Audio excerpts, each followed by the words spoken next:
पुण्यातल्या उच्चभ्रू समजल्या जाणाऱ्या कोरेगाव पार्क परिसरातील महारवतनाची 41 एकर जमीन खरेदी केल्याप्रकरणी अमेडिया कंपनीच्या विरोधात गुन्हा दाखल करण्यात आलेला आहे।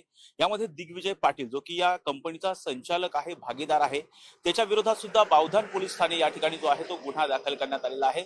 आता मी त्याच्या घराच्या बाहेर या ठिकाणी माझ्या मागे पाहू शकता, या ठिकाणी रोहन गरिमा सहकारी गृहनिर्माण संस्था आहे। या ठिकाणी जर पाहिलं तर बी विंग मध्ये 903 क्रमांकाच्या घरामध्ये तो राहतो। खरं तर या प्रकरणामध्ये बावधान पोलीस ठाण्यामध्ये गुन्हा दाखल करण्यात आलेला आहे। खरं तर ही जी अमेडिया कंपनी आहे ती पार्थ पवार जे की राज्याचे उपमुख्यमंत्री अजित पवार यांचे पुत्र आहेत, ते या कंपनीमध्ये संचालक आहेत आणि त्याचबरोबर दिग्विजय पाटील जो की पार्थ पवार यांचा मामे भाऊ आहे, सुनेत्रा पवार जे की राज्यसभेच्या खासदार आहेत, त्यांचा भाचा आहे, त्याच्या विरोधातही गुन्हा दाखल करण्यात आलेला आहे। खरं तर महारवतनाची जागा जी की सरकारी जागा समजली जाते, त्या सरकारी जागेचा दस्त बनवून घेण्यात आला, ती जागा खरेदी करण्यात आली। या प्रकरणामध्ये जर पाहिलं तर संचालक असणाऱ्या दिग्विजय पाटील ज्याचे 1% शेअर्स आहेत त्याच्यावरती गुन्हा दाखल करण्यात आलेला आहे। परंतु या प्रकरणामध्ये ज्याचे 99% शेअर्स आहेत त्या पार्थ पवार यांच्यावरती गुन्हा दाखल करण्यात आलेला नाही। खरं तर या प्रकरणी मुख्यमंत्र्यांनी चौकशीचे आदेश सुद्धा दिलेले आहेत। या प्रकरणामध्ये जर पाहिलं तर शीतल तेजवानी,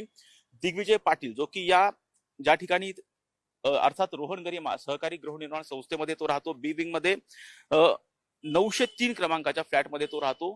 खरं तर या ठिकाणी जेव्हा आम्ही आलोय तेव्हा या ठिकाणी आम्ही आत जाण्याचा प्रयत्न केला, परंतु या ठिकाणी असणारे जे मॅनेजर आहेत त्यांनी आम्हाला आतमध्ये जाऊ दिलं नाही। खरं तर या प्रकरणामध्ये पोलीस या ठिकाणी येऊन तपासही करतील। सध्या जर पाहिलं तर या प्रकरणामध्ये बावधान पोलीस ठाण्यामध्ये गुन्हा दाखल करण्यात आलेला आहे। त्याचबरोबर ज्या महारवतनाची 41 एकर जमीन खरेदी केलेली होती त्या प्रकरणी जर पाहिलं तर 21 कोटींची स्टॅम्प ड्युटी बुडवली होती। केवळ 500 रुपयांच्या स्टॅम्प ड्युटीवरती हा जो आहे तो व्यवहार करण्यात आलेला होता। खरं तर यामुळे कुठेतरी राज्यात मोठी खळबळ उडाल्याचं सुद्धा पाहायला मिळालं होतं। राज्याचे मुख्यमंत्री असणाऱ्या देवेंद्र फडणवीस यांनी चौकशीचे आदेश सुद्धा दिले होते। या प्रकरणी पोलिसांनी तातडीनं पावलं उचललेली आहेत। त्या प्रकरणामध्ये पुणे शहरचे तहसीलदारांना सुद्धा निलंबित करण्यात आलेले आहे।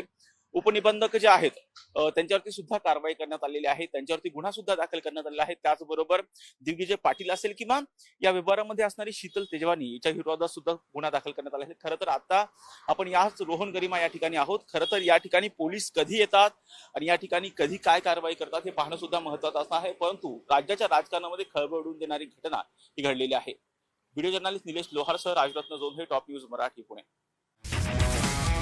तुमची car, electric panel, data server आगीपासून सुरक्षित आहे का? नाही?